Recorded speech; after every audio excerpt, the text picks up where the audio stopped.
বক্তব্য এখানে পেশ করবো না, বক্তব্য দেবেন আমার শ্রদ্ধা প্রধান স্যার, আজকের অনুষ্ঠানের প্রধান অতিথি বিচারপতি নিজামুল হক স্যার, যাদের কথা শুনে আমরা আগামী বাংলাদেশ কিভাবে দেখতে পারি, আগামী বাংলাদেশ কিভাবে নেতৃত্ব দেবো, সেই তাদের কাছ থেকে আমরা শিখব। আমি শুধু এটুকুই বলবো, বাংলাদেশের যেই জন্ম, বাংলাদেশের যে বীজ, যেটা আমাদের ইয়াসির আহমেদ সাহেব বলে গেছেন যে 1952 সাল থেকে আমাদের এই বাংলাদেশের বীজ বপন করেছে, স্বাধীনতার সেই বীজ। 1948 সালে যখন আমরা এই দেশ উপমহাদেশে ভাগ হয় পাকিস্তান, তখন থেকে এই বাংলাদেশের সেই বৈষম্যতা শুরু হয়। হাজার বছরের শ্রেষ্ঠ বাঙালি, স্বাধীন বাংলাদেশের স্থপতি জাতির জনক বঙ্গবন্ধু শেখ মুজিবুর রহমান, সেই সময় তরুণ বঙ্গবন্ধু শেখ মুজিবুর রহমানে বুঝতে পারছিলেন এই বাংলাদেশ যখন আমরা পাকিস্তানের সাথে আমরা একাত্মতা থাকি, পাকিস্তানের পক্ষে কাজ করছি, সেই পাকিস্তান আমাদের সাথে কি ধরনের বৈষম্যমূলক আচরণ করেছিল, এই পাকিস্তান আমাদেরকে কিভাবে নির্যাতন নিষ্পৃষ্ট করেছিল, সেই পাকিস্তান থেকে আমাদেরকে বের হয়ে আসার জন্যই 1952 সালে জন্ম হয়েছিল। 1952-এর পথ ভেয়ে আমাদের ভাষা আন্দোলন, আজকের যে বাংলাদেশ আমরা দেখতে পেয়েছি, এই সোনার বাংলাদেশ, হাজার বছরের শ্রেষ্ঠ বাঙালি জাতির জনক বঙ্গবন্ধু শেখ মুজিবুর রহমানের জন্ম না হলে আজকে বাংলাদেশ আমরা পেতাম না।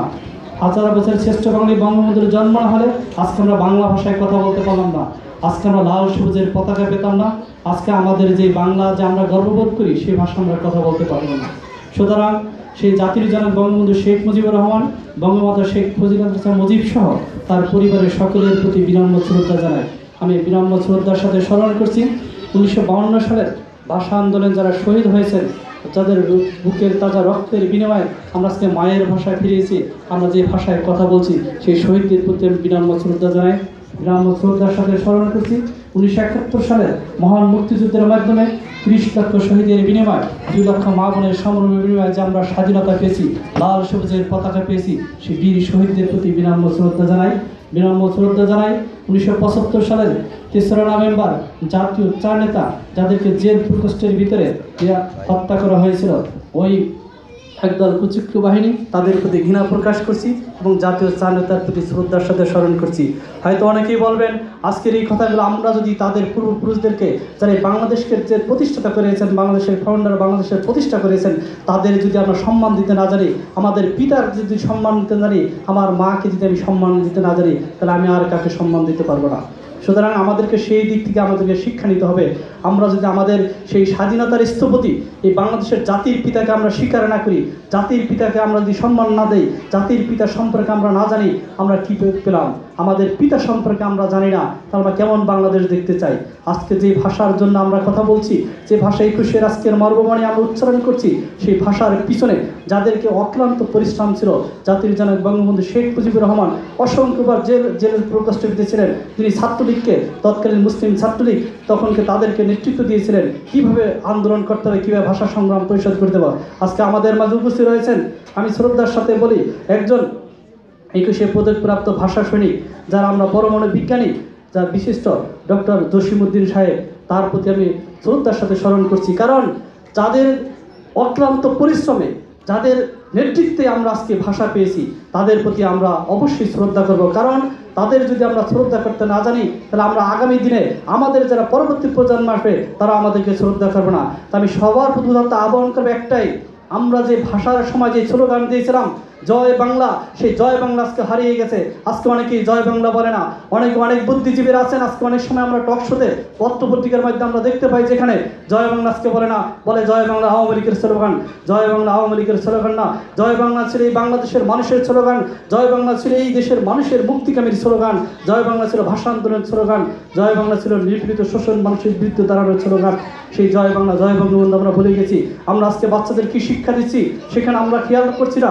আজকে আমি তাদের প্রতি দৃষ্টি আকর্ষণ করব, আজকে আমাদের ভাষা সৈনিক আছেন, তারা এই বিষয়ে কথা বলবেন, এই জয় বাংলা যেন সর্বোচ্চ উচ্চারণ হয়। আজকে যখন আমরা যে কোনো কথা বলি, জয় বাংলা যেন আমরা বলি, সেই স্পিডটা আমরা যেন নিয়ে আসি। জয় বাংলা একটি দর্শন, জয় বাংলা শুধু একটি স্লোগান নয়। সুতরাং আমরা যে বাংলাদেশ, বঙ্গবন্ধু জাতির জনক শেখ মুজিবুর রহমান যে বাংলাদেশ দেখেছেন, 1975 সালে তাকে হত্যা করার পর সেই বাংলাদেশ কোন দিকে গিয়েছিল?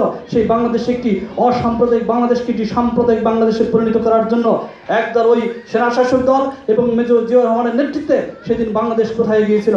আজকে সেই বাংলাদেশকে আবার যখন জননেত্রী শেখ হাসিনা ক্ষমতা এসেছে, আবার অসাম্প্রদায়িক চেতনায় সেই বাংলাদেশ আজকে আমরা দেখতে পাচ্ছি। বাংলাদেশকে আজকে কোথায় নিয়ে যাচ্ছে? বাংলাদেশকে আজকে উন্নয়ন সমৃদ্ধ একটি রাষ্ট্রে পরিণত হতে যাচ্ছে। 2021 সালের মধ্যে বাংলাদেশের একটি মধ্যম আয়ের দেশ, 2041 সালের মধ্যে বাংলাদেশের একটি উন্নত সমৃদ্ধ জাতি, সেই বাংলাদেশের দিকে আমরা এগিয়ে যাচ্ছি। কেন পারছি? আজকে জাতির জনক বঙ্গবন্ধু শেখ মুজিবুর রহমানের কন্যা জননেত্রী শেখ হাসিনা, বাংলাদেশ আওয়ামী লীগ সরকার ক্ষমতা আছে বিধায় আজকে বাংলাদেশের সেই রূপ চেহারা পাল্টে যাচ্ছে। কেন পাল্টে যাচ্ছে? স্বাধীনতার সপক্ষের শক্তি যদি ক্ষমতা থাকে, অসাম্প্রদায়িক চেতনার বাংলাদেশ বিনির্মাণে যারা কাজ করে তাদেরকে আপনাদেরকে ভোট দিতে হবে, তাদের কথা শুনতে হবে, তাদেরকে আমরা সহযোগিতা করতে হবে, তাহলে আমরা সেই বাংলাদেশ পাবো।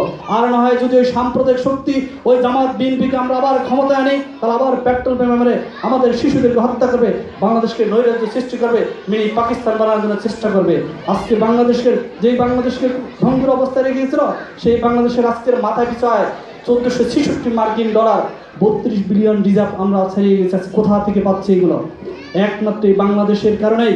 এই বাংলাদেশ আমরা সেই দিকে নিয়ে যাচ্ছি, এই বাংলাদেশ সেই দিকে যাবে যদি এই বাংলাদেশ আগামীতে 2019 সালে এই অসাম্প্রদায়িক চেতনার আওয়ামী লীগ সরকার যদি আবার সরকার গঠন করতে পারে, অবশ্যই আমরা পদ্মা সেতু দৃশ্যমান দেখবো। হাতিরঝিল ওয়াটার ট্যাক্সি সার্ভিস আমরা চলতে দেখেছি, যেখানে ময়লা আবর্জনা ছিল। ঢাকা শহরকে দ্বিতীয় সিঙ্গাপুর বলা হয়। বাংলাদেশকে আজকে কোথায় নিয়ে যাচ্ছে? শিক্ষা ক্ষেত্রে, সর্বক্ষেত্রে বাংলাদেশ আজকে উন্নয়নের রোল মডেল প্রতিষ্ঠিত হয়েছে।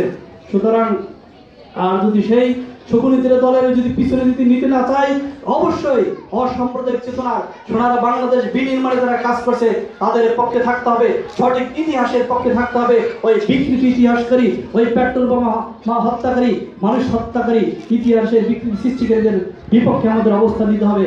আমাদেরকে সেইভাবে কাজ করতে হবে। সকলের প্রতি উদাত্ত আহ্বান জানিয়ে আমি আমার বক্তব্য এখানে শেষ করছি। জয় বাংলা, জয় বঙ্গবন্ধু, বাংলাদেশ চিরজীবী হোক।